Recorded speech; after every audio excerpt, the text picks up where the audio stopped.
Hello everyone, AP mega డిఎస్సికి అర్హత పరీక్ష అయినటువంటి టెట్కి నోటిఫికేషన్ మరొకసారి విడుదలైంది. మరి ఎవరైతే గతంలో టెట్ క్వాలిఫై అవ్వలేదో వారు, అలాగే కొత్తగా ఎవరైతే బీఎడ్ మరియు టీటీసీ కంప్లీట్ చేసి ఉన్నారో వారందరూ కూడా ఈ టెట్ రాయడానికి అర్హులే. వారే కాదు, గతంలో ఎవరైతే తక్కువ స్కోర్ సాధించారో వారు కూడా ఈ పరీక్షకి అప్లై చేసుకోవచ్చు.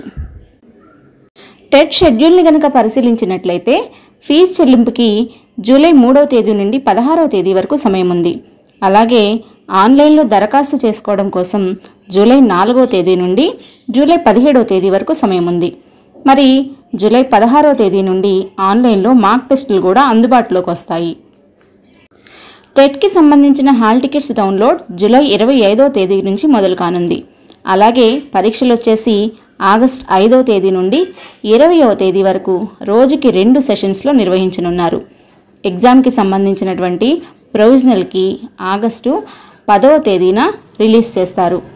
ఈ ప్రొవిజనల్ కీ మీద ఉన్నటువంటి అభ్యంతరాల స్వీకరణని ఆగస్టు 11వ తారీఖు నుండి 21వ తారీఖు వరకు మనకి ఏమైనా అభ్యంతరాలు ఉంటే అప్పటి వరకు స్వీకరిస్తారు. నెక్స్ట్ ఫైనల్ కీ వచ్చేసి ఆగస్టు 25వ తేదీన రిలీజ్ చేస్తారు. ఇకపోతే రిజల్ట్స్ వచ్చేసి ఆగస్టు 30వ తారీఖున రిలీజ్ చేస్తారని చెప్పి మనకి టెట్ షెడ్యూల్ ఇవ్వడం జరిగింది. టెట్ పాస్ క్రైటీరియాని కనుక పరిశీలించినట్లయితే గతంలో వల్లనే ఉంది, ఎటువంటి మార్పు లేదు. ఓసీ అభ్యర్థులకి 60% మార్క్స్ అండ్ అబౌవ్, అలాగే బీసీ వారికి 50% marks and above, SC ST differently abled వాళ్ళకి మాత్రం 40% మార్క్స్ అండ్ అబౌవ్గా ఉంది. ఎవరైతే 2 డిగ్రీలు అంటే బీఎడ్ మరియు టీటీసీ పూర్తి చేసి ఉన్నారో వాళ్ళు 2 పరీక్షలు రాయడానికి వేరువేరుగా పరీక్ష ఫీజులు చెల్లించాలని కూడా నోటిఫికేషన్లో తెలియజేయడం జరిగింది. సిలబస్లోని అంశాలను చూసినట్లయితే పేపర్ 1A అంటే ఎస్జిటి వారి కోసం child development and pedagogy, language 1, అలాగే లాంగ్వేజ్ 2 ఇంగ్లీష్, మ్యాథమెటిక్స్, ఎన్విరాన్మెంటల్ స్టడీస్గా ఇవ్వడం జరిగింది. ఇక పేపర్ 2A అంటే స్కూల్ అసిస్టెంట్స్ వాళ్ళ కోసం చైల్డ్ డెవలప్మెంట్ అండ్ పెడగాజీ, అలాగే లాంగ్వేజ్ 1, లాంగ్వేజ్ 2 అంటే ఇంగ్లీషు, తర్వాత మ్యాథమెటిక్స్ వాళ్ళైతే mathematics and science, social studies వాళ్ళైతే సోషల్ స్టడీసు, ఇక లాంగ్వేజ్ పండితులు అయితే వారి లాంగ్వేజెస్ని సిలబస్లో చేర్చడం జరిగింది. ఇక సిలబస్కు సంబంధించినటువంటి పాఠ్యపుస్తకాలు ఏమి చదవాలి అనే దానికోసం వస్తే ఎస్సీఆర్టీ వాళ్ళు ప్రింట్ చేసినటువంటి latest text books 3rd class నుండి 5th క్లాస్ వరకు తీసుకోవాలని, అలాగే ప్రీవియస్ స్టేట్ సిలబస్ నుండి 6th to 10th క్లాస్ తీసుకోవాలని చెప్పడం జరిగింది.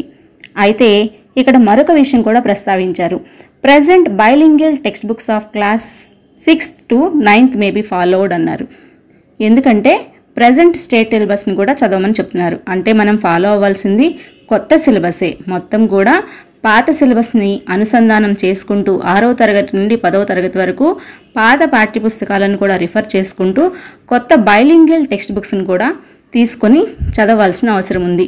అలా చదివితే ఖచ్చితంగా పర్ఫెక్ట్గా మీరు స్కోర్ చేయగలుగుతారు. ఇకపోతే మెథడాలజీ కోసం క్యాండిడేట్స్ ఏమేమి చదవాలని చెప్పారంటే 2016, 2019 ఎడిషన్స్ అయినటువంటి డిఎడ్, బీఎడ్కి సంబంధించినటువంటి తెలుగు అకాడమీ పుస్తకాలు కానీ ఎస్సీఆర్టీ టెక్స్ట్ బుక్స్ని కానీ చదవమని ప్రిఫర్ చేయడం జరిగింది నోటిఫికేషన్లో.